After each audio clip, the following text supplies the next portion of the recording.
Remember a film called The Ninth Gate starring Johnny Depp, released in 1999? At first glance, it seemed like a simple mystery about people obsessed with a book for summoning the devil, but in actuality, it might be more than calling on Satan. In this video, I show you a different perspective on the film itself. This is not a supernatural thriller, but a flawless Gnostic manifesto in disguise. Thus, let the light shine. This film is not about raising the devil, it's about Gnosticism, the ancient belief system that views the entire material world as a prison built by an inferior, ignorant god or demiurgos. The quest isn't for a pact with evil, but rather the soul's ascent to desperately fight to escape a prison we call the material world. The central conflict isn't good versus evil, it's knowledge versus matter. Any mention of light in this film hints at the underlying gnosis. The secret is in the setting. The final gate Depp walks through doesn't lead to a separate underworld, it leads out of the underworld, the earth itself. The earth is the kingdom of shadows they're talking about throughout the film. In this video, we're decoding the true purpose of the plates, the final corrupted gate, and the brilliant deception of the fictional book's author, Torchia. If you haven't seen the film, I recommend giving it a watch. It's 26 years old now. There are spoiler alerts in this video, so just saying. And Rotten Tomato gave this a 44%, but I think when you look at it in a different light, like I'm showing, the film tends to act as a spiritual journey lifting a dark 90s veil. Now, a little bit of a backstory of some real-world, antique, rare book dealing that kind of made its way to the black market with the discovery of the Nag Hammadi texts in 1945 from Upper Egypt. These are 3rd century leather-bound codices found in an earthenware jar by Muhammad Ali al-Saman from Al-Qaisar, a peasant farmer, that found them while grave robbing or digging for soil, whichever one you want to believe, near the east side cliff flank of the Jabal al-Tarif 4 miles from his home. Hesitant to break the jar due to a superstition of a jinn, Muhammad Ali broke the jar and discovered the leather-bound codices from the 3rd century containing 52 Gnostic texts written in Egyptian Coptic. When he went home, he threw them on the patio and his mother used some of the papyrus to start the fire in the kiln. Eventually, the books made their way to the black market and ended up landing in the Department of Antiquities in Egypt. One manuscript was smuggled out to Carl Gustav Jung by Giles Quispel. It was eventually returned to Egypt because they wanted to have all the books in the country of origin. Now that we have that backstory out of the way, let's start with the smoking gun that proves this Gnostic interpretation is intentional.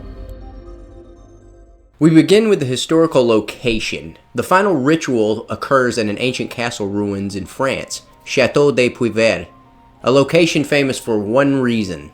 It was a stronghold of the Cathars. The Cathars were a medieval Christian dualist movement in the 12th to 14th century, an example of Neo-European Gnostics.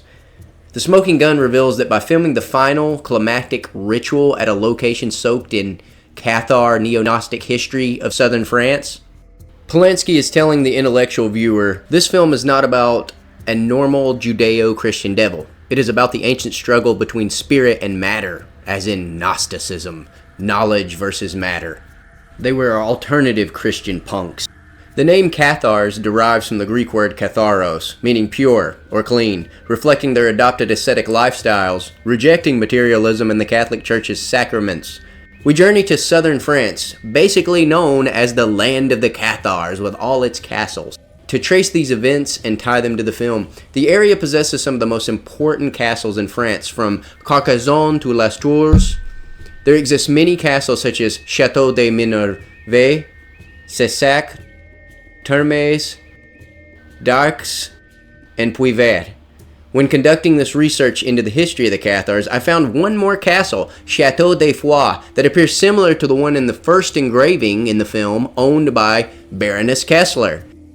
So that definitely furthered my conviction about this being a Gnostic film, because throughout the plates, when you actually look at them, there's more than one Cathar castle in the engravings themselves. So in short, they were Europe's most successful neo-Gnostics. The film's philosophical roots lies in, I think, these Cathar connections to these castles. A powerful piece of evidence. This heretical sect who were burned at their fortress believed in radical dualism.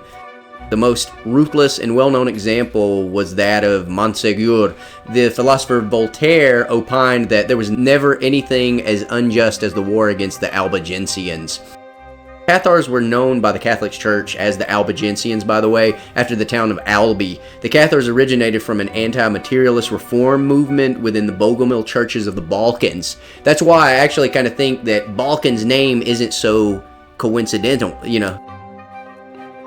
So the Cathars were seen as a heretical alternative Christian sect from the Orthodox Catholic Church, and they did not like this intellectual group of people going around saying, hey, you guys worship the devil, you worship an evil materialistic god that created a evil nature, if you will. And they believe the spiritual world was created by the monad, the good god, and the physical world, you know, like I said, including the human body, was created by the ignorant malevolent entity known as the demiurge, or Rex Mundi. That's Latin for king of the world.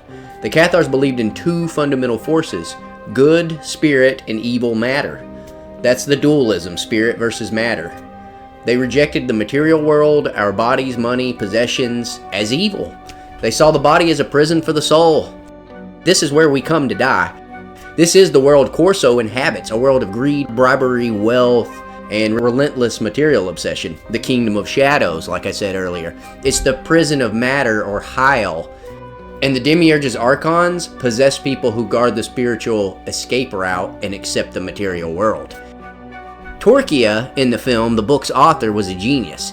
I'm proposing that he saw the fire and the persecution of the Cathars face centuries before him, so he had to hide his gnosis in plain sight, his knowledge of all this stuff. Because if he went around talking about the Demiurge, he would have been gone.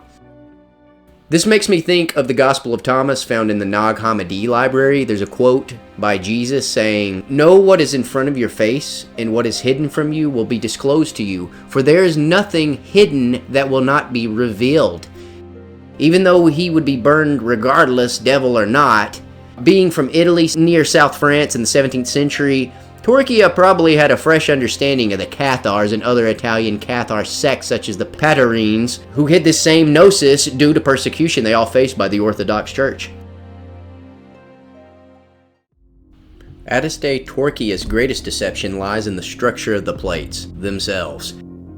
Having two versions of each engraving does more than tell a story. It reveals a hidden duality of light and dark, acting as a Gnostic puzzle in itself. 9 created by Torchia and 9 by LCF, creating 18 overall, hiding the secret in not 1 but 3 books. I believe the plates represent two forces: spirit, gnosis, white, light, that's Corso, and then the other represent matter, the devil, archons, LCF, dark, that's Balkan. Figuratively, not literally. Corso's true task is to understand the path while deciphering the author's secretive puzzle code structure hidden in the 3 books, not 1. This solves the puzzle and places Corso on a journey like the characters in the plates themselves when you actually examine them from 1 to 9. AT versus LCF. The plates seem to represent Corso's journey and the overall story of the film's plot path in itself. Like Torchia, Balkan's path ends in fire. Corso arrives in light. The imagery is literally all in the engravings. The materialists in the film Telfer and Balkan think they need to complete physical book to perform a ritual to call on the devil. They're interpreting it wrong. They just only think they need to conjure the devil himself. They miss the fundamental truth. The book is a metaphorical guide. Balkan almost got there, but the material forgery and lack of true work for knowledge, instead relying on Corso, ends his attempt in fire, in flames, like Torchia. The last plate shows fire, which he received. Note, all this takes place back on the original turf of the books in Europe, not America. All the books went home. The books came home and all perished themselves in fire. The plates do more than demonstrate duality. They also tell a story and encapsulate interesting people from the real world into the engravings. Like, I believe Fargus is the hermit, the Cinizabros are the Cupid, Corso's the knight in the first one. I think he's also the guy at the maze. There's the old man counting his money with death. I think that just represents materialism in itself. Then there's Bernie, the hanged man. He died that way. The king playing chess with the kid. I think Corso's the kid. I think the king, the chess king, is Baroness, actually. Then we have in the 8th engraving, I think that's Balkan is the knight that's going to hit the person on their knees, and the person on their knees is Lyanna Telfer, because he eventually kills Lyanna Telfer, actually. And we have the Whore of Babylon at the end here, which is the girl throughout the film. I say that the plates, the duality of the plates, also reflect a story within the plates themselves that reflect characters throughout the reality that Corso's encountering. He's seeing a 2D projection of his reality within the story of the engravings themselves. Torchia is the ultimate Gnostic punk. He used satanic iconography as a perfect smokescreen. He knew the church would burn anyone who spoke of the demiurge, so he made the book look like a devil pact. Only those spiritually enlightened enough to separate the spirit plates from the matter plates would ever see the true path. I also think he did this to honor the Cathars themselves due to the castle in the first and last engravings. Boris Balkan in the film embodies the demiurge, the ignorant, arrogant god who created the material physical prison realm. Rich, powerful, and convinced he is the one true master, he is blind and evil. He uses Corso the Seeker to do all the Gnostic Gnosis work, while he obsesses over the material result plates, killing everyone in the film to attain them in the process. Balkan wants the physical engravings for selfish, entitled, idiot reasons. He is driven by ego and greed. His ritual failure and misinterpretation of the plates is inevitable. He tries to enter the gate brute force with a material mindset. Expensive books and the wrong pages? The fire that consumes him could be viewed as the purification fire of Gnosis, which destroys all that is bound by Hyle, matter. Frank Langella's Boris Balkan is the perfect Hylic, the Gnostic term for a person hopelessly trapped by matter. Corso is warned by the girl to not interfere over Lyanna and Balkan's quarrel, because I think she knew Balkan would perish over materialism in the end. Corso begins as Balkan's counterpart, a mercenary driven by the fee, but his journey is a forced accidental spiritual awakening. He loses his money, loses the original book, and is forced into a path of non-material seeking but rather understanding. This makes him a pneumatikos. That's the Greek word meaning spirit. It's translated as spiritual. The Gnostic seeker destined to find truth. His goals shift from comparing the books for money to finding the book's truth for knowledge gnosis. Corso does all the work for Balkan's selfish physical attainment of the engravings. The attacks on Corso for his copy of the book by Telfer's pursuits are archon in nature, desperately trying to keep the spiritual spark trapped in the material chase and acquiring of the book. Archons are the demonic entities created by Yaldabaoth, the demiurge that was created by Sophia. The only impartial figures are Fargus, the Seninza Bros, and the girl. To me, they are like cosmic gatekeepers of the puzzle. On the antithesis, we have Balkan, Lyanna Telfer, and Kessler. Kessler isn't that bad, but she's kind of in the middle. But then on the opposite side, we have Fargus, we have the Seninza Bros, and then we have the girl, who actually are all friend and aid to Corso. To me, they are like cosmic gatekeepers of the puzzle, the store of knowledge that transcends the demiurge's authority and keeps the secret safe with the forgery, for example. They all value the truth and the rules of the quest, not the gold. Fargus valued knowledge and books, so did the girl. The Seninza Bros with craftsmanship. Corso earns their respect because he respects the knowledge. The brothers could also be similar to the girl in that they may be possible immortal allies of Torchia who act as spirit guides for the Seeker. This is why they are in one of the engravings, I think, actually. At the end of the film, I think they disappear because someone fit has finally arrived solving the puzzle.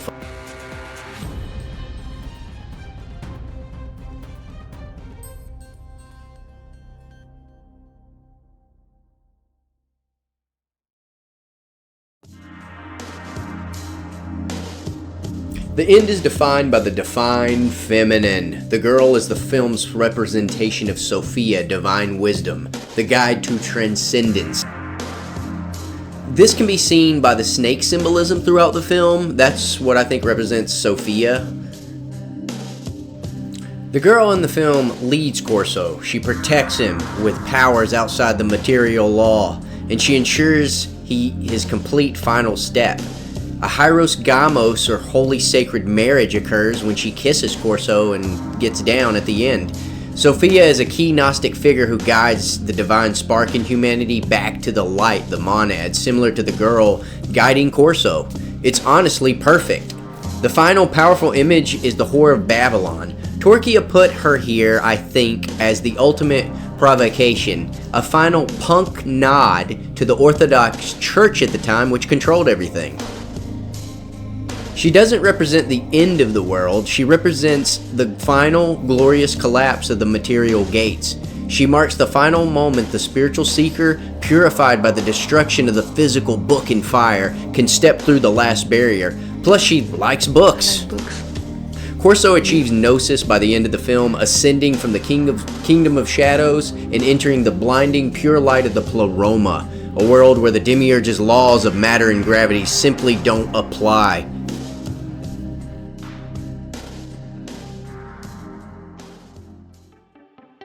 With all this hidden esoteric symbolism that I'm trying to uncover here, I wanted to take it even a step further after I watched this movie about 80 times trying to make this video. But there's one final massive hint revealing the true nature of Corso's success. His lineage. Corso, Italian. The seekers who fail are the materialists, like Balkan and Telfer. But Corso, the successful seeker, is Italian, just like Torchia. The film subtly suggests that Corso is the original author's spiritual or literal descendant. Maybe. This is the ultimate Gnostic element, the spark of the master. Torchia might be reincarnated into the seemingly cynical, mercenary Corso. This journey wasn't an accident, it was a cycle. Corso wasn't finding gnosis, he was remembering it, destined to correct the fate of his past self, finally achieving what Torchia himself was prevented from doing at the stake. Maybe this is why the girl appeared to him in Balkan at first, sent by Torchia.